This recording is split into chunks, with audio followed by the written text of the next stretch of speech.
The school counselor's office had smelled like artificial lavender and lies, and 17-year-old Riley Blackwood sat across from Mrs. Patterson, listening to carefully chosen words explain why she couldn't stay in her own house anymore.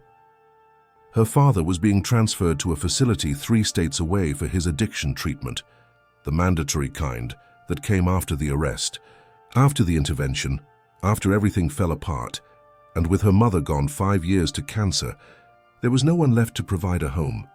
Foster care at 17 was practically pointless, Mrs. Patterson explained with practiced sympathy, since Riley would age out of the system in months anyway. But there were options: a youth shelter in Asheville, transitional housing with job training, and here Mrs. Patterson's voice took on a carefully neutral tone, this letter that had arrived from an attorney in Haywood County regarding property Riley's grandmother had left her. The cabin was described in legal terms that made it sound simultaneously worthless and binding. Structure of unknown habitability on 15 acres. Pisgah National Forest boundary, North Carolina. No utilities, access limited, condition as is. Riley's grandmother had died 8 months ago. A woman Riley had known mostly through awkward holiday visits and birthday cards, with $20 bills enclosed.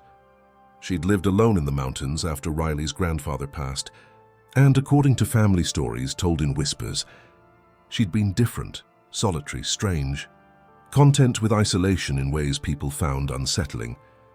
Riley took the letter, folded it carefully, and made a decision that probably looked like desperation, but felt like the only real choice she'd had in months. She'd take the cabin. Whatever it was, whatever condition, it was hers, and anything that belonged to her felt precious when everything else was being decided by courts and counselors and systems that saw her as a problem, requiring management. The dog found her on the Greyhound bus to Waynesville. Riley had been staring out the window at mountains growing larger with each mile when the scruffy terrier mix appeared from somewhere in the back of the bus. No collar, no owner claiming him, moving with the cautious purpose of a stray who'd learned to navigate human spaces without invitation. He stopped at Riley's row, looked up at her with brown eyes that held surprising intelligence, and sat down as if making a decision. "Hey, buddy," Riley whispered, glancing toward the bus driver, who hadn't noticed the canine stowaway. "You're not supposed to be here." The dog's response was to lean against her leg, just barely, a gesture that felt like a question. "Can I stay?" Riley had nothing. No home, no family, no future, beyond a condemned cabin she'd never seen. But she had a lap and a hoodie pocket with half a granola bar, and when the dog's tail gave a tentative wag, she made room for him on the seat beside her. "Okay," she said quietly, "but when we get off, you're on your own." The dog settled against her like he'd been there forever, and Riley felt the first spark of something other than despair she'd experienced in weeks. Not happiness exactly, but not alone either. They got off in Waynesville together. Riley and the dog no one had claimed, and no one stopped them. She bought supplies with the $240 she'd saved from her grocery store job. A sleeping bag, a tarp, matches, canned food, a cheap can opener, a flashlight. The hardware store owner looked at her purchases with knowing eyes. "Camping season's over, kid. First snow's already falling up in the high country." "I know," Riley said, meeting his gaze steadily. She'd learned young that showing uncertainty invited interference. The directions to the cabin involved a county road, then a Forest Service road, then, according to the hand-drawn map the attorney had mailed, a hiking trail marked only by cairns and blazes. Riley walked, the dog trotting beside her with the easy confidence of an animal that had traveled many roads and survived them all. She'd named him Scout somewhere during the bus ride, whispered it while he slept against her side, and he'd responded to it immediately, as if he'd been waiting for her to figure out what he was called. The snow started as they climbed into the mountains proper, fat flakes that stuck to everything, accumulating faster than Riley had anticipated. The temperature dropped with the elevation, and she was breathing hard by the time she found the first cairn marking the trail to her grandmother's property. The dog showed no signs of fatigue, ranging ahead and circling back, alert and energized in ways that suggested mountain terrain was his natural element. The cabin appeared through the trees like something from a storybook. Small and weathered, smoke-gray wood nearly invisible against the surrounding forest, its roof heavy with fresh snow. A single stone chimney rose from one end. The windows were dark but intact. The porch sagged slightly but held when Riley tested it cautiously. It was real. It was hers. And it was the first thing in her life that no one could take from her because courts said so or systems decided it was best. The door wasn't locked. Inside the cabin was a single large room, maybe 20 feet square, with a sleeping loft accessible by a ladder. The furniture was minimal. A table, 2 chairs, a narrow bed frame, shelves lining one wall. The stone fireplace dominated the north wall, and beside it a wood stove with a pipe running up the chimney. Dust covered everything, and mouse droppings in the corners suggested the place had been empty for months, but it was fundamentally sound.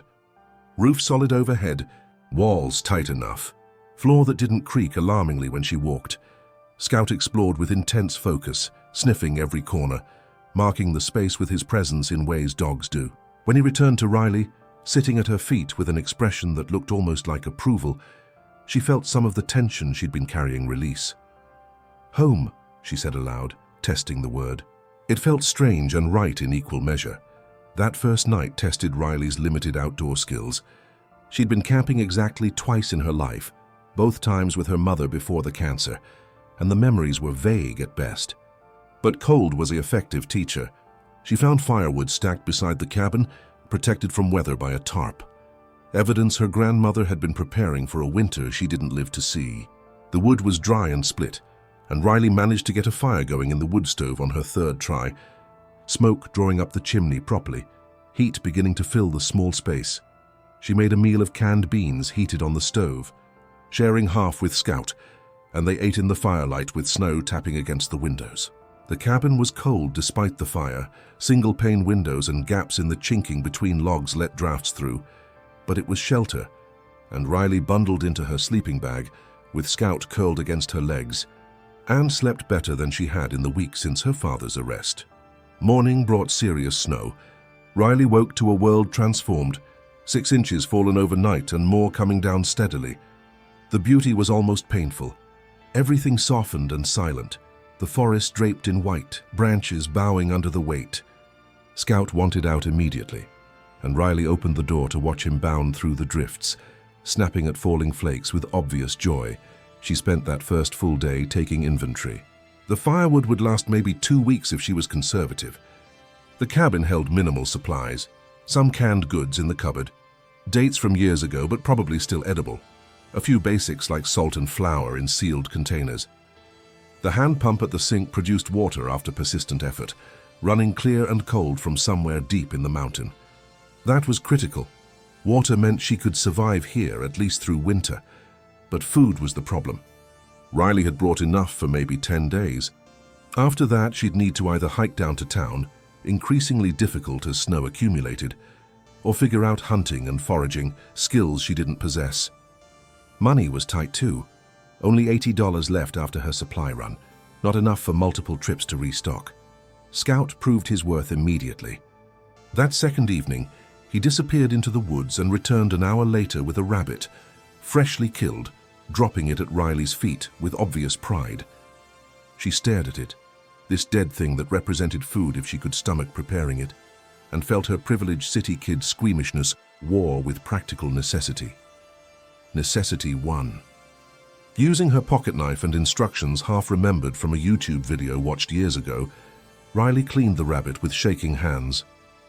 She burned it slightly, cooking it over the wood stove, but the meat was edible, protein she desperately needed, and Scout's share was consumed with enthusiasm that made her smile despite everything. "We make a good team," she told him, scratching behind his ears. Scout's tail wagged agreement. The days fell into rhythm. Wake when light filtered through the snow-covered windows. Build up the fire from banked coals. Make whatever breakfast she could manage. Oatmeal usually, or bread toasted on the stove. Scout would go out hunting while Riley worked on cabin improvements, sealing drafts with rags and old newspaper, organizing the space, learning the particular sounds and quirks of her new home. Afternoons for gathering firewood from the forest, dragging dead branches through snow, splitting logs with an axe she found in a shed behind the cabin. Evenings for simple meals, reading by lamplight from the books she'd found on the shelves, and the quiet companionship that had become essential to both of them. Scout was more than pet or helper. He was partner and guardian and family. He alerted to weather changes before Riley noticed them. He kept the cabin free of mice and other pests. His hunting supplemented their diet in ways that meant survival rather than slow starvation. And his presence filled the cabin with life, with warmth beyond what the fire provided, with the reassurance that she wasn't completely alone in this isolated place. It was Scout who first showed interest in the fireplace's stonework. Late November, maybe 3 weeks into their mountain life, Riley noticed him pawing at the stones on the fireplace's left side, whining softly. She'd learned to pay attention to Scout's signals. He was smarter than most people she'd known, so she investigated. The stones looked like the rest of the fireplace at first glance. But when Riley pressed where Scout had been pawing, she felt movement. One stone, larger than the others, shifted slightly. She worked it carefully and it came free entirely, revealing a dark cavity behind the fireplace facade. A hiding place. Riley's pulse quickened as she knelt, reaching into the space, her fingers finding something hard and rectangular. She pulled out a metal box, perhaps a foot square, heavy enough to make her grunt with effort. Scout watched with intense focus as she set it on the floor and worked the latch. Inside, carefully wrapped and preserved, Riley found supplies that made her breath catch. Medical equipment, old but still sealed, sterile packages of sutures, antibiotics in glass vials with syringes, surgical tools, bandages, IV supplies. Beneath those, books on veterinary medicine and wilderness first aid, pages marked and annotated in her grandmother's handwriting. And at the bottom, a journal. Riley opened it carefully, recognizing her grandmother's precise script. This cache is for emergencies. I worked as a veterinary nurse for 30 years before retiring to this mountain. And I've seen what happens when help is too far away, and knowledge is the only tool you have.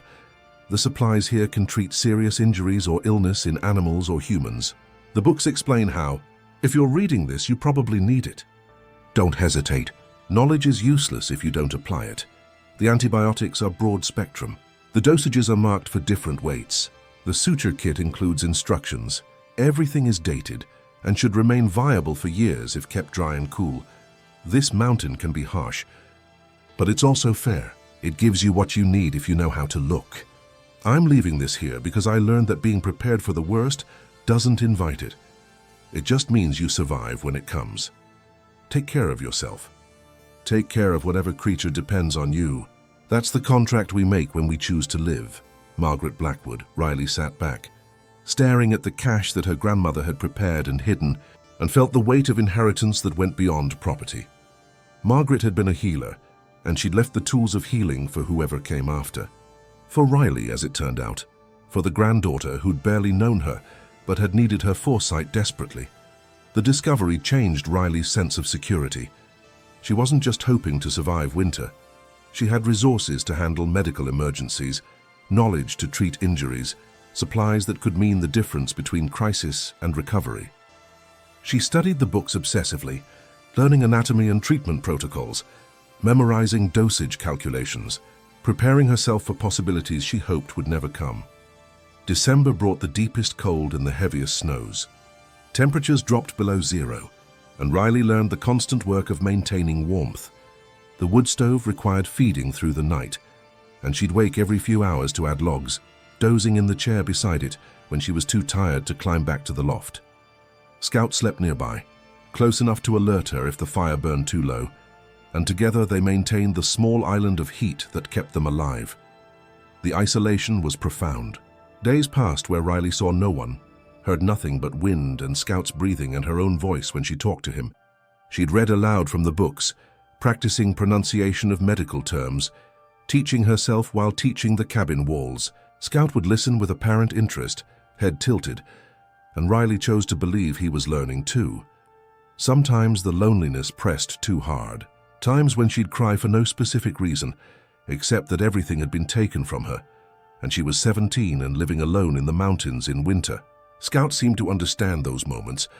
He'd rest his head on her knee, offering silent comfort, and Riley would bury her fingers in his fur and breathe through the waves of grief until they passed. The crisis came in mid-January, during a cold snap that pushed temperatures to 15 below zero. Scout had been ranging farther on his hunting expeditions, following game deeper into the forest, and one afternoon he didn't return at his usual time. Dusk came, then full dark, and still no Scout. Riley stood at the cabin door, calling into the freezing night, her voice swallowed by the vast silence of the mountain. He limped back just after midnight, hypothermic and injured. Riley heard his whine at the door and rushed to open it. Scout collapsed on the threshold, shivering violently, his right front leg hanging at a wrong angle. Blood matted his fur, and when Riley touched him, he yelped in pain. "Oh God," she whispered, gathering him carefully and pulling him inside to the fire's heat. "What happened, buddy?" "What did you do?" Scout's only answer was to shiver harder, his eyes glazed with shock and pain. Riley wrapped him in blankets, built up the fire to maximum heat, and tried not to panic. But panic clawed at her throat, because Scout wasn't just a dog, he was her partner, her family, the reason she'd survived this long. Without him, she'd be completely alone, and the thought was unbearable. The leg was broken, clearly. Compound fracture, bone visible through torn skin, the kind of injury that required a veterinarian and probably surgery. The nearest vet was in Waynesville, 12 miles of impassable snow-covered mountain road away. No phone signal to call for help, even if help existed. Riley was on her own with a dying dog, and no real idea how to save him. Then she remembered the hidden cache, the veterinary supplies, the books, her grandmother's words.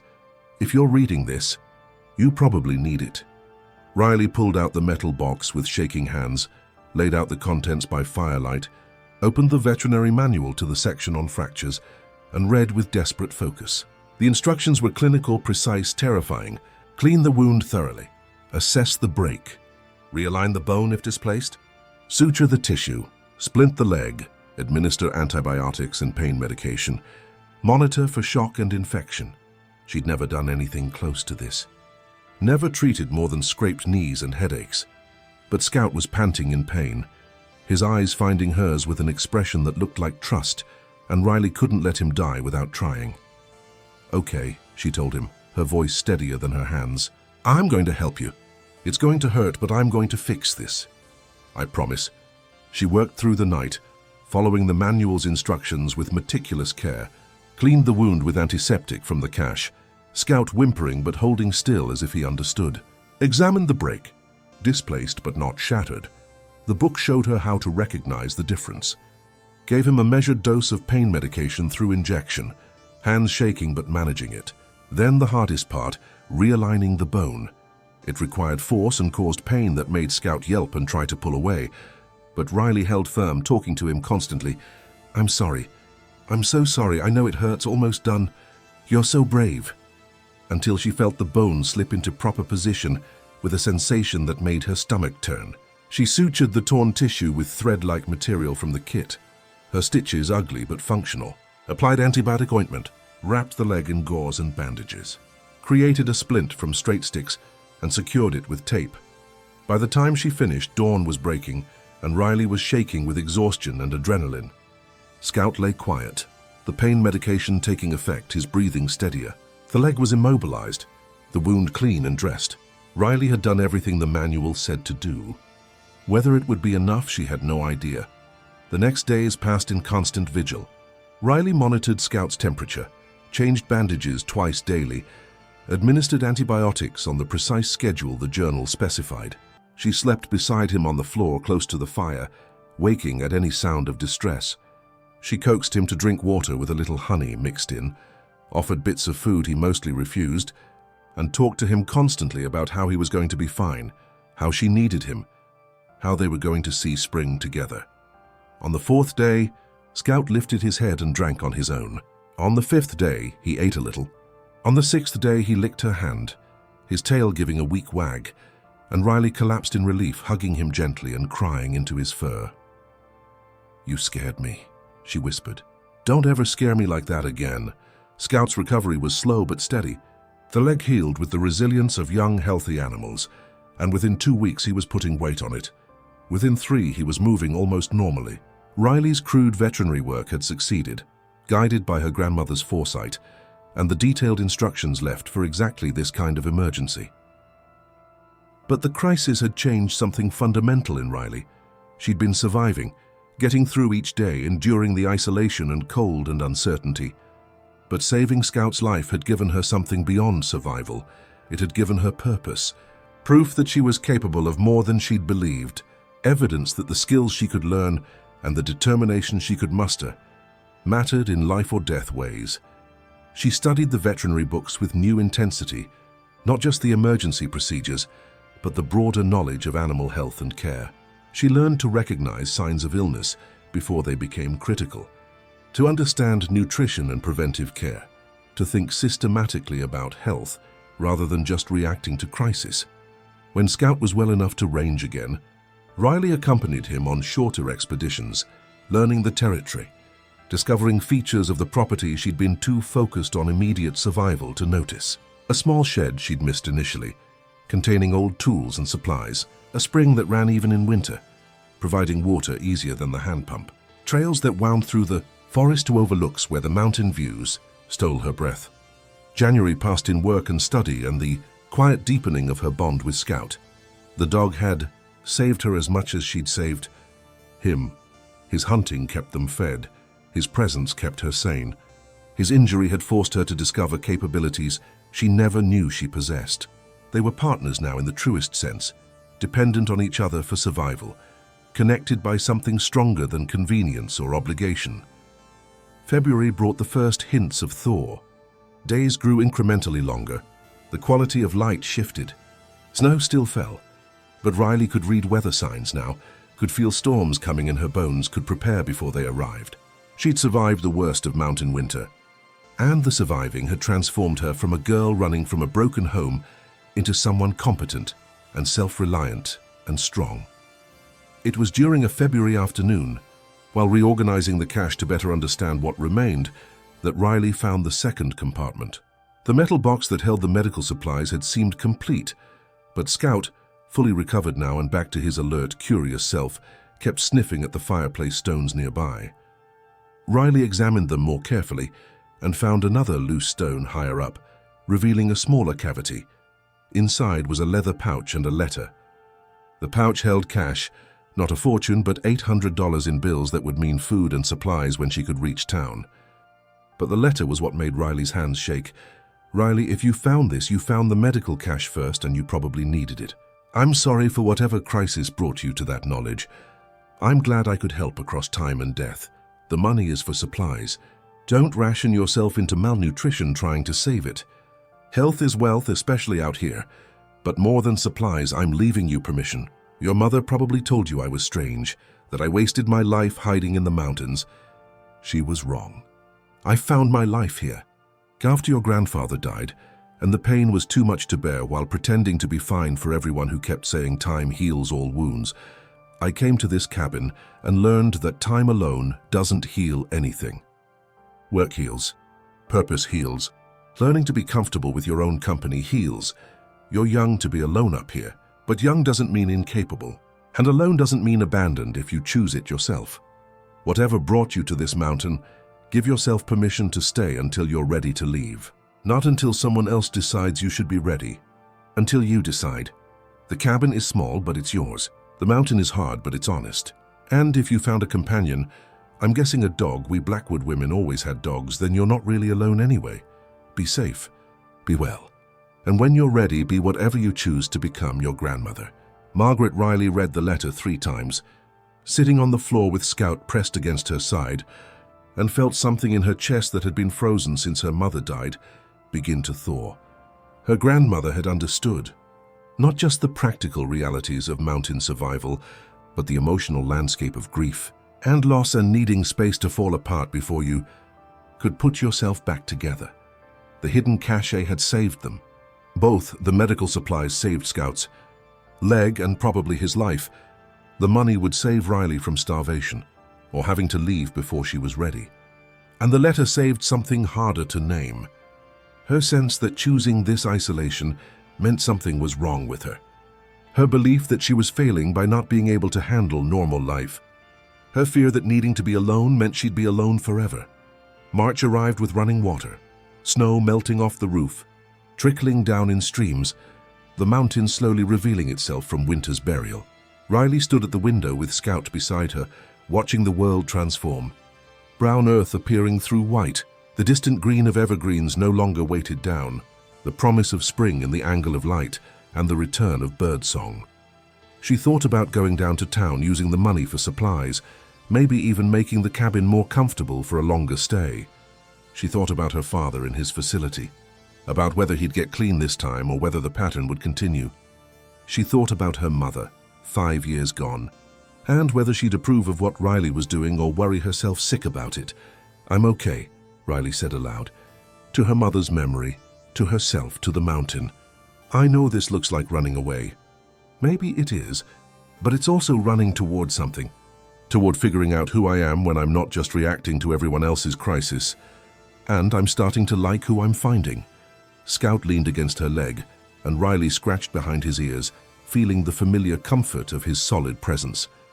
They'd made it through winter together.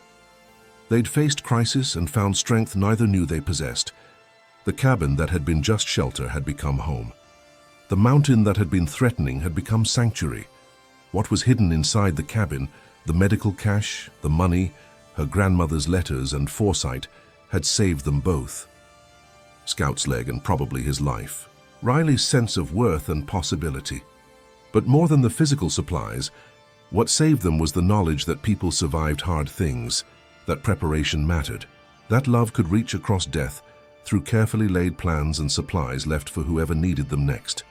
Spring would bring new challenges and new choices. But Riley had time now, resources, and most importantly, she had herself. And she'd learned through the hardest season of her young life that herself, partnered with a good dog and guided by her grandmother's wisdom and supported by the mountain's harsh lessons, was enough. Not just enough to survive, enough to live, enough to heal, enough to discover that being alone didn't have to mean being lonely, and that the smallest cabin could hold the biggest transformation if you were brave enough to stay when running would be easier. Riley turned from the window and looked at Scout, his leg fully healed now, barely a limp remaining. "Ready for spring, buddy?" Scout's tail wagged, and together they stepped out onto the porch, into the warming air, into the future that was theirs to build. One day at a time, one choice at a time, one moment of courage after another, until courage became simply who they were.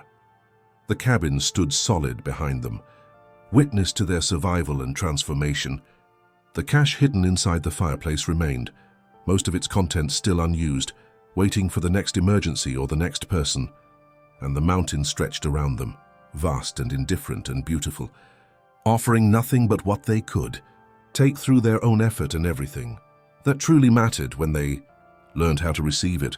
If Riley and Scout's story reminded you that the worst moments can teach you your greatest strengths, that healing doesn't follow anyone's schedule but your own, that sometimes the loneliest place becomes exactly where you need to be, I need you to do something right now.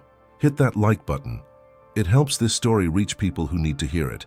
Subscribe to this channel and turn on notifications because I'm sharing stories like this about resilience, survival, and the transformations that happen when we give ourselves permission to heal. Drop a comment. What hidden strength did you discover during your hardest season? And share this with someone who needs to hear that it's okay to step away from the chaos, that choosing yourself isn't selfish, that sometimes saving someone else teaches you how to save yourself. Thank you for listening. Thank you for being here. And remember, you're stronger than you know, braver than you feel, and capable of surviving what you think will break you.